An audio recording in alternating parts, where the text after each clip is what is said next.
जैसे आप लोगों के व्हाट्सएप ग्रुप हैं आपके दोस्तों के साथ, ऐसे हम जैसे जर्नलिस्ट के भी व्हाट्सएप ग्रुप हैं और उसमें हम अक्सर चर्चा करते हैं देश के हालात पर या मीडिया में जो बदलता हुआ चेहरा है मीडिया का। आज एक व्हाट्सएप ग्रुप में चर्चा हो रही थी और एक बहुत पुराने मित्र हैं, उन्होंने एक ऐसी लाइन लिखी कि उसके बाद मैं थोड़ा भावुक हो गया और भावुक होने के बाद मैं ये वीडियो बना रहा हूँ क्योंकि मैं चाहता हूँ कि आप लोग भी ये बातें ज़रूर सुने। मेरे मित्र ने ये लिखा कि एक वक्त था कि हम मीडिया के लिए काम करने वाले पत्रकार कहलाते थे। आज हमें हमारी कवर की गई स्टोरी के आधार पर कोई अंधभक्त कह देता है तो कोई देश विरोधी कह देता है। कहाँ गए वो दिन जब हम सिर्फ पत्रकार थे। और वाकई दोस्तों, पिछले कुछ सालों में बड़ा सिनेरियो बदला है। एक पत्रकार के तौर पर हम कभी किसी पार्टी के बारे में अच्छा भी बोल सकते हैं, कभी किसी का विरोध भी कर सकते हैं, लेकिन अगर हम किसी की तारीफ़ कर रहे हैं तो इसका मतलब ये नहीं कि हम अंधभक्त हो गए। अगर हमने किसी का विरोध कर दिया तो हम देश विरोधी नहीं हो गए। हर स्टोरी के नीचे ये लिखा जाना कि आपने पैसा खा लिया है, आप एजेंडा परोसते हैं। जो ईमानदारी से काम करने वाले पत्रकार हैं दोस्तों, वो सही मायने में आज भी हैं। अभी ANI का जो पॉडकास्ट आता है उसमें मैं शीला भट्ट जी का इंटरव्यू देख रहा था। शीला भट्ट जी आज काफ़ी वयोवृद्ध हैं, दिल्ली में सेटल्ड हैं, लेकिन एक वक्त ये था कि उन्होंने दाऊद इब्राहिम का भी इंटरव्यू किया था और एक नहीं कई इंटरव्यू किए थे और ऐसे उन्होंने कई सारी स्टोरीज़ की। सिर्फ दाऊद का ही नहीं, उन्होंने बहुत सारे इंटरव्यूज़ किए और उन्होंने उस पॉडकास्ट में ये बात कही है, आप सुनिएगा, वो स्मिता प्रकाश के साथ जो पॉडकास्ट आता है ANI का, कि उस वक्त हमें अंदाज़ा नहीं था कि ये हर चीज़ बेची जाने वाली है। आज के जो पत्रकार हैं, जो नई पौध के पत्रकार हैं, मैं उनकी बात करूंगा, जो हर चीज़ को सेल करते हैं। उन्होंने कहा कि मेरा एक दाऊद इब्राहिम के साथ फ़ोटो था, वो मैंने ऐसे ही डाल दिया तो वो वायरल हो गया सोशल मीडिया पर। तो मैंने कहा ये तो नॉर्मल एक कैजुअल ऐसी मुलाकात थी, मेरी में इंटरव्यू करने गई थी। फिर उन्होंने बताया मेरे कई सारे इंटरव्यूज़ के तो मैंने रिकॉर्डिंग भी संभाल के नहीं रखे और कई सारी चीज़ें उन्होंने उस इंटरव्यू में शेयर की हैं। फिर ये जो मेरी बातचीत हुई मेरे दोस्त से इस व्हाट्सएप ग्रुप में, तो मैंने कहा वाकई कितना समय बदल गया है। आज इस हद तक पोलराइज कर दिया गया है आपको कि या तो आप राइट हैंड की बात करें या लेफ़्ट हैंड की बात करें, आप दोनों की बात ही नहीं कर सकते। अगर आप किसी अपनी रिपोर्टिंग में किसी को कुछ बोल देते हैं तो आप उसके विरोधी हो जाते हैं। मतलब कोई इस आईने से देखने को तैयार ही नहीं है, इस चश्मे से, कि जो बात बोली जा रही है वो न्यूट्रल भी हो सकती है। मतलब कोई व्यक्ति न्यूट्रल है ये तो रह ही नहीं गया है। आप या तो राइट के हैं या लेफ़्ट के हैं, आप न्यूट्रल तो हो ही नहीं सकते। और जब भी आप न्यूट्रल बात करेंगे तो उसमें से निकाल लिया जाएगा कि आप किसके विरोध में बोल रहे हैं। ये बहुत ख़राब दौर से होकर हम गुजर रहे हैं। वाकई मैं कई पत्रकारों को जानता हूं जो आज भी बहुत ईमानदारी से काम करते हैं, जो अपने काम करते वक्त ये नहीं सोचते हैं कि ये स्टोरी किसके फेवर में और किसके अगेंस्ट में जा रही है। स्टोरी होती है। जैसे हम अपने घर में बच्चों को पालते हैं, उसमें हम बहुत ही एक सीधे भाव से हम उनके सामने पेश आते हैं। उस वक्त हमारे मन में कोई मिलावट नहीं होती। बहुत से पत्रकार आज भी ऐसी कहानियां करते हैं कि उस कहानी को करते समय उनके मन में कोई मिलावट नहीं होती, वो सही पिक्चर रखना चाहते हैं। मैं शीला भट्ट की उस पॉडकास्ट का ही जिक्र करूंगा। उन्होंने कहा कि मैंने स्टोरीज तो बहुत की हैं, उनकी चर्चा नहीं होती। उन्होंने बताया कि 1985 में उन्होंने एक पूरा दिन एक पोस्टमैन के साथ बिताया। तो पोस्टमैन की क्या लाइफ होती है। एक पूरी रात उन्होंने मुंबई के रेड लाइट एरिया में सबके बीच में बिताई ताकि वो समझ सकें कि वहाँ का कारोबार कैसे चलता है। तो ऐसी स्टोरीज़ भी हुआ करती थीं, ऐसे जर्नलिस्ट भी हुआ करते थे।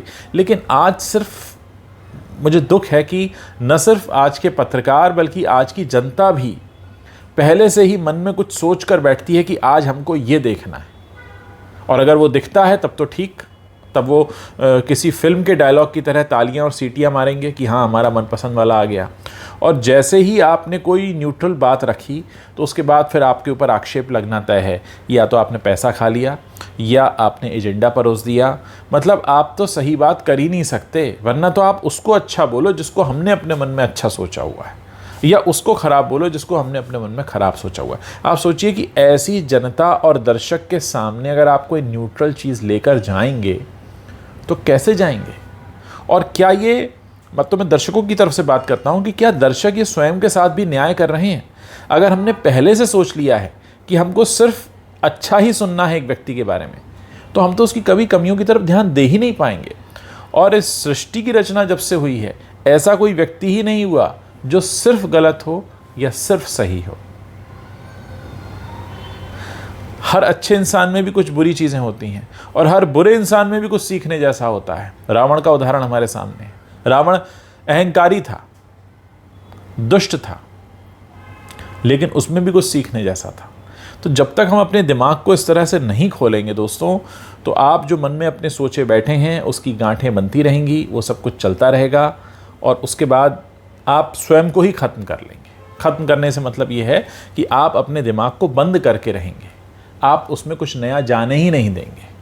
आप सोचिए कि एक सच्चे पत्रकार की व्यथा, और यहाँ पे मैं अपनी बात नहीं कर रहा हूँ, ऐसे बहुत से पत्रकार हैं और आज भी हैं, भले वो बहुत नामी नहीं हैं, बहुत बड़े नाम नहीं हैं, लेकिन वो आज भी काम कर रहे हैं। हो सकता है वो किसी छोटे समाचार पत्र में हो, किसी जिला स्तर पर हो, किसी तालुका स्तर पर हो, किसी छोटे चैनल में हो, कोई छोटा यूट्यूब चैनल चला रहे हों, उनको ज़्यादा लोग भले ना देखते हों, लेकिन आज भी वो ईमानदारी से काम कर रहे हैं। लेकिन उनकी खबरों के नीचे जब उन्हें सुनाया जाता है कि अरे आप तो अंधभक्त हैं, अरे आप तो देश विरोधी हैं। हमारे देश में तो विपक्ष को भी देशद्रोही कह दिया जाता है। लोग यही नहीं समझना चाहते कि लोकतंत्र के लिए विपक्ष कितना ज़रूरी है। सवाल पूछे जाने चाहिए सरकार से, ये कितना ज़रूरी है। मुझे चिंता होती है उस नई पीढ़ी की जिसने कभी उस तरह का जर्नलिज्म ही नहीं देखा, जहाँ पे सरकार से सवाल पूछे जाते थे, जहाँ पे बहुत सी ऐसी चीज़ें होती थीं और किसी पत्रकार को उसकी स्टोरी के आधार पर ये तय नहीं कर दिया जाता था कि ये यही है। मैं आज के मेन स्ट्रीम की बात नहीं कर रहा हूँ। मेन स्ट्रीम में तो जो चल रहा है वो खुलेआम है, आपको भी पता है, मेरे बताने की ज़रूरत नहीं। ऐसा नहीं कि मैं बताऊँगा तो आपको पता चलेगा, आप स्वयं समझदार हैं। मैं तो उन छोटे पत्रकारों की बात कर रहा हूँ जो बहुत बड़े नाम नहीं हैं, जिनके नाम और चेहरे आप नहीं जानते, जो सिर्फ अपने काम और अपनी स्टोरी की वजह से जाने जाते हैं। तो कितना बड़ा अन्याय हो रहा है। मैं आज बड़ा प्रभावित हुआ ANI की उस पॉडकास्ट से भी, जिसमें शीला भट्ट ने बहुत डिटेल में बताया है कि कैसे उन्होंने अपने पूरे करियर में बहुत बड़े बड़े काम किए, लेकिन कभी उनको इस तरह से व्यापार समझ के उसकी मार्केटिंग करनी है ऐसा करके नहीं रखा। जो शायद सच्ची पत्रकारिता वही है कि जब हम किसी चीज़ को मार्केट नहीं करते हैं।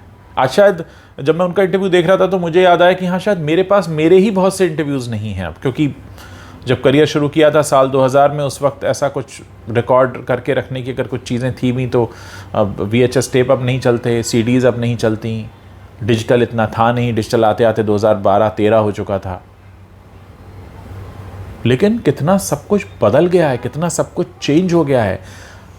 आपको अगर कुछ बोलना है, सच कहना है, तो आपको ये सोचना पड़ता है कि जो आपको देखने वाले सुनने वाले हैं उनके मन में क्या चल रहा है। मतलब ज़माना ये आ गया है कि जो तुमको हो पसंद वही बात कहेंगे, नहीं तो आपको गालियाँ खानी पड़ती हैं, सिर्फ इसलिए क्योंकि आप सच बोल रहे हैं, क्योंकि आपका सच जो सुन रहा है उसके मन जैसा नहीं है, उसके मन की बात नहीं है। और मुझे लगता है कि एक वक्त में जब हम लोग भी न्यूज़ देखा करते थे, आज से 12, 15, 16, 20 साल पहले, उस वक्त मन में ये नहीं होता था कि न्यूज़ में क्या आएगा। कुछ भी हो सकता है, न्यूज़ है, हमारे मनमाफिक भी हो सकती है, मनमाफिक नहीं भी हो सकती है।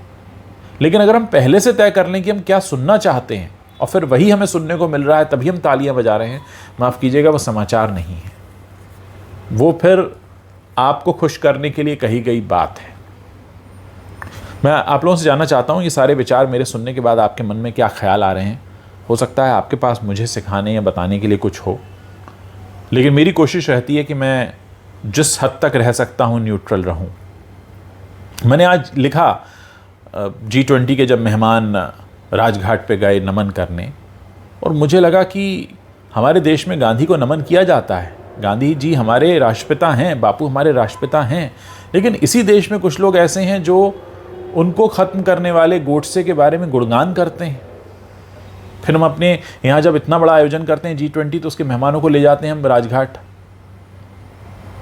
ये क्या दोगलापन नहीं? अब अगर मैं ये कहता हूँ तो इसको लिया जाएगा कि अच्छा आप कोई एजेंडा परोस रहे हैं, लेकिन क्या ये सच नहीं है? क्या ये फैक्ट नहीं है? ये तो मैंने बात एक उदाहरण के लिए आपको बताई है।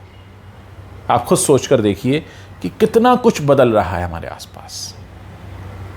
सबसे पहले जब यहाँ कुछ बदल जाता है ना, शुरुआत वहाँ से हो जाती है। इसको क्लियर रखना बहुत ज़रूरी है। न कोई गलत है, न कोई सही है, आप न्यूट्रल होकर सुनिए, समझिए, फैसला लीजिए। देश आपका है।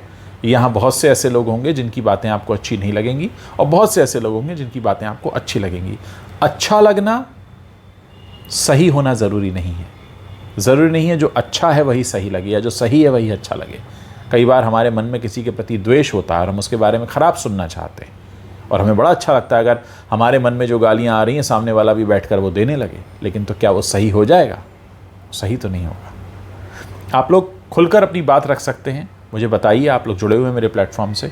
मैं सुनना और जानना चाहता हूँ कि जिस वक्त आप ख़बरें, न्यूज़ या कोई सोशल मीडिया कंटेंट आप देखते हैं तो क्या मन में पहले से कुछ तय होता है कि ऐसा आएगा तभी हमें स्वीकार्य है, ऐसा नहीं होगा तो हम स्वीकार नहीं करेंगे? तो फिर हम जानना क्या चाहते हैं? फिर तो हम पहले से सब जानते हैं, तो फिर हमें कुछ जानने की ज़रूरत नहीं है। क्या सोचते हैं आप इस पूरे मसले पर? विस्तार से लिखिए, खुलकर लिखिए, अपने विचार साझा कीजिए। मैं स्वयं आप लोगों को जानना चाहता हूँ। बहुत बहुत शुक्रिया।